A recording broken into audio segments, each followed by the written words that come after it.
You may not realize it, but from the moment you got out of bed today to the point where you sat down to watch this video, you've essentially been swimming. Why? Because air is a fluid just like water. It has waves and eddies, it flows, and when you push air out of the way, it rushes around you into a wake. So why don't we notice it most of the time? We commonly think of air as empty space. But while 1 cubic centimeter of interstellar space, the volume in the tip of your pinky finger, contains roughly 1 atom, the same volume of air has about 10 quintillion molecules.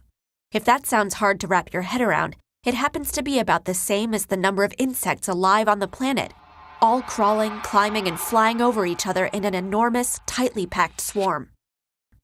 When this swarm of molecules runs into things, it exerts a force, pressing against the boundaries of the fluid like water pressing against the glass of a bottle. This is known as air pressure.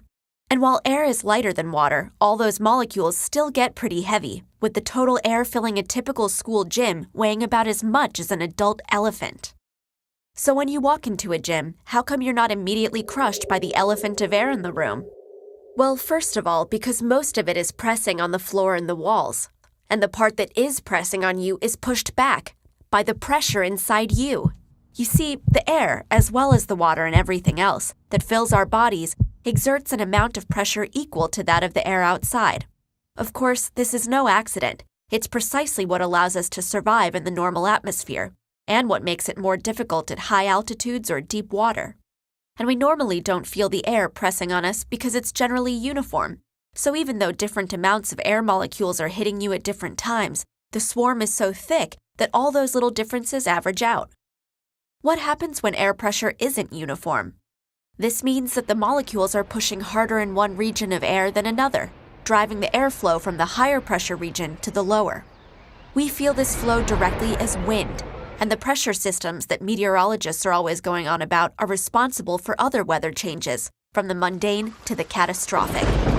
But differences in air pressure do more than just let us complain about the weather. They're the very reason we're alive.